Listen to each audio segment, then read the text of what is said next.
What is up, Ravens flock? Huge shout out for your support for the 410 Sports Talk.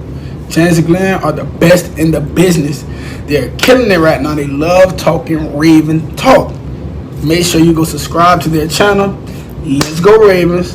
Big trust. Welcome in, everyone, to another episode of 410 Sports Talk. I'm Glenn Martin, here with my co-host James Haskell with another exciting news and episode to bring to you. But before we get started and get into the news, hit the like button, hit the subscribe button, and push the notification bell so we can keep you up to date on all your Ravens news. But Jimbo, let them know another bit of exciting free agent news for the Ravens. Man, when it rains, it pours, especially here in Baltimore. So the Baltimore Ravens have made a third signing in free agency, a third signing within a 72-hour window, which is pretty uncharacteristic of the Baltimore Ravens. And that is a former Ravens. Za'Darius Smith is coming home. He signed a 4-year deal worth up to $35 million or worth $35 million and can make him an additional $15 million, making it based on incentives a $50 million deal, based on his performance. So Za'Darius Smith, welcome home, welcome baby. back to the big crab cake. And Glenn, I'll tell you what, this was the guy that I think when we looked at free agency and started narrowing down some names, you heard the rumors, the guy that was connected to us, I think that you were the most excited about based on our conversations. And I remember saying, he's going to be too rich. So how do you feel now that it's come to fruition? Because I'm still kind of shocked. Stunned, especially when this is the third move. I mean, like you mentioned, typically the Ravens don't participate in the first few days of free agency. They wait for the market to settle. They wait for other players to find out that maybe the market wasn't as high for them as they originally thought, and then they decide to come to the Ravens after the dust settles. But the Ravens jumped out there. They got the top free agent safety on the market. They got one of the top tackles on the market. And then to just round things out, they go and get Za'Darius Smith, who, to me, he was one of, there's like 3 guys, maybe 4 that I look at in the Ravens history that all Ravens fans just kind of go, that one got away. That's one that we should not have let get away. Anquan Bolden might be the biggest name on that list. Yeah. Ryan Jensen's another name that I think a lot of Ravens fans wish we would have kept here in Baltimore. But right up there at the very top is Za'Darius Smith. I mean, he's a guy that Ravens fans saw mature and get better, with their own eyes. And then, unfortunately, he waited and did not explode until he got to Green Bay when he had the 13.5 sacks and was a first-time Pro Bowler in 2019. So I think the excitement is that not only are we getting a heck of a pass rusher, but we're getting one of our own back, which is something rarely happens here in Baltimore. Yeah, absolutely, man. I tell you what, it's so crazy. Think about this. Not only have we made 3 signings within the 72-hour window of free agency, we usually our second or third signing doesn't even come till after June 1st. All the June 1st designated, the guys that get cut, because there is a whole wave of players that will then be released again when the teams can save more money post June 1st. So it will be interesting to see what happens there, because I don't know how much money the Ravens will have left. Nonetheless, obviously, like you said, they felt very good about Za'Darius, knowing him as a person, knowing him as a player, bringing him back as a known commodity, I think is a no-brainer. Obviously, a guy that they didn't want to wait around on. So I'm excited. It was cool, because a lot of times, don't you ever it's a love-hate relationship with social media, right? Because you see the pictures, he's here in Baltimore, you see the eyeballs, you see all the Ravens players in his comments and things like that, and you're like, nah. It's too easy, right? It just makes too much sense for it to happen. Yep. And then it actually happens. Crazy. I'm excited for him. I'm excited for us. Him and Adafe. Adafe being able to learn from him, but not only being able to learn from him. He's not Justin Houston yet, right? So he'll also be able to produce. And you talked about this yesterday in our live show, Tyus Bowser, coming back off injury. And then Dalen Smith as well. Dalen Hayes, yeah. Za'Darius Smith, Dalen Hayes. Dalen Hayes. But this gives Bowser, there's not going to be as much pressure for him to get ready, because I think it's going to be a bit of a long shot for him to be prepared week 1 when you consider he tore his Achilles in the final game of last season. So this now allows him to not only take his time and not feel the pressure of having to come back and produce right away, but also allows the defensive coordinator Mike McDonald to kind of use Bowser and use the versatility that Bowser brings instead of having to use him as a pass rusher. That's exactly what I was going to say. But yeah, it relieves him, even if he gets back on the field, right? You're able to use the other things that don't require this short twitch explosion that he's not going to have right away. But he has all those other things. So, yeah, that's exactly what you're 100% right there. Look, parallel thinking, great minds think alike. You see what that? can I say? But also what it does is this is the part that really surprises me is that the Ravens are, the leaders since the comp picks have become a thing. They have more than any other team in the league. I think they have 55 in their since 1994, actually since 96, since in 94, the Ravens weren't even here, but they have 55 comp picks in their history, which is, I think, 6 more than second place.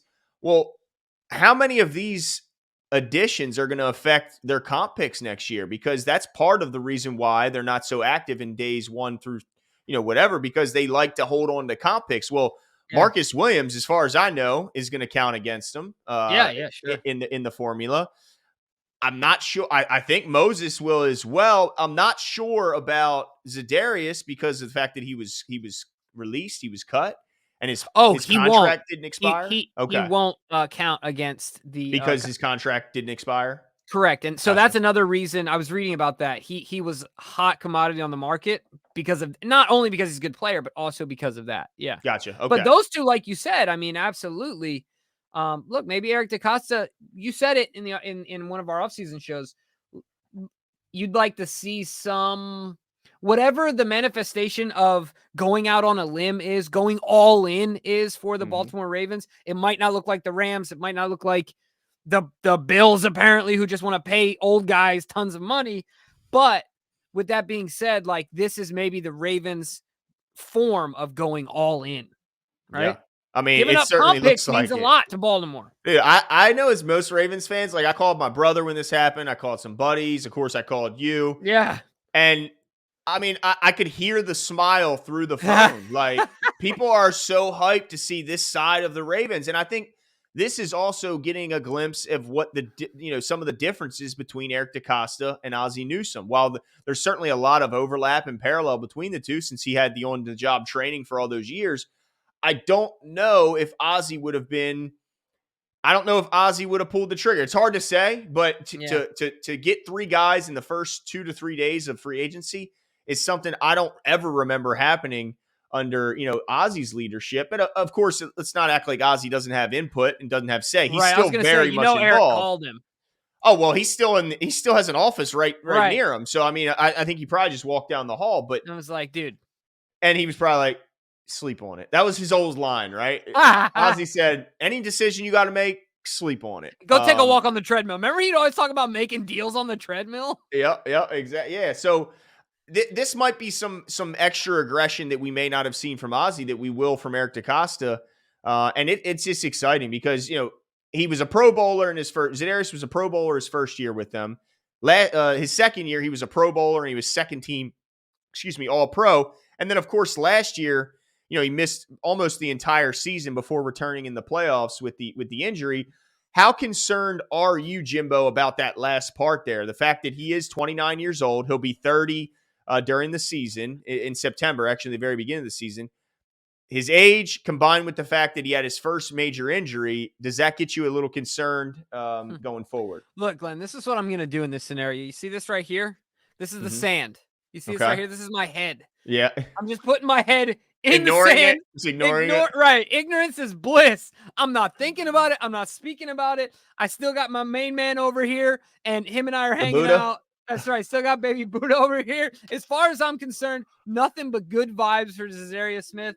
I'm going to say right now, I'm not worried about it. And in fact, in my mind, it doesn't even exist. Because that's how I'm dealing with this. Based on last year, it doesn't exist. I'm numb to it. I'm over it. While I will have to say, this is the last thing I will say out loud about this, because I'm no longer thinking about this injury. I do think of like Derek Wolfe and that whole thing, and that don't say that, the knee, the back, and then the hip, and this, that, and the other. But that's done. That's all I'm saying about it. No lows for me. We're doing it. Za'Darius Smith, in my estimation, never even got injured. I think it was bad reporting. What is that called? Fake news or whatever. That's right. Alternate facts. Yeah, that's a better way to say it. Well, I guess I'm encouraged in the fact that I did see the pictures where Za'Darius was in town for a few days, and I can only assume that they did as much of their due diligence as they Yeah. could. I'm sure they spoke with the the physician that's been that Za'Darius has been under the care of, and I'm sure they did their own thorough um, physical to make sure that this isn't an issue that they're going to have to face in the next couple of years, because this isn't a 1-year deal. This isn't a 2-year deal. It's a 4-year deal. This is a deal where they expect him to be around here for a few years. And so I'm sure that, again, they did their due diligence and made sure that that back injury is something that's been resolved and not something Or they that's just gonna put their linger. head in the sand. Well, let's hope that they didn't. I don't mind a fan doing it, but I do mind if Eric DaCosta in the front office did that. And I'm sure they didn't. But yeah, I mean, exciting. I mean, no doubt hyped to have him. He's a guy who shows pass rush ability from the outside, from the inside. Mhm. He's super versatile. I mean, He's huge. he's huge. He's got violent hands. He's quick twitch. I mean, there's really nothing to dislike about him other than the recent injury concerns. But I will say this. He did come back for his the postseason matchup against the San Francisco 49ers in his first game pretty much all season, and he did have a sack in his first bit of action. So he had of as many course, sacks as Justin Houston did all year. did he only end up with one? I thought I think he had 1 or 2, whatever. I think he had it like was. 2 or 2.5, but yeah, that might have been a little bit more. Maybe In we're one selling him. playoff May have game. been 4, but yeah, in one playoff game. So I think with obviously a full offseason, strength and conditioning, all that stuff, I think he'll go back to being the Za'Darius Smith that we're more familiar with seeing, and also excited to see what Mike McDonald will do. With Za'Darius Smith, since he's new to the position, taking over as DC. I'm so excited for this. I Yeah, can't man. wait to see what happens. Let us know what you guys think. I think Glenn and I are grading out this pickup as an A and nothing less, a solid A plus. Give us your thoughts, leave all your comments below, and we will talk to you guys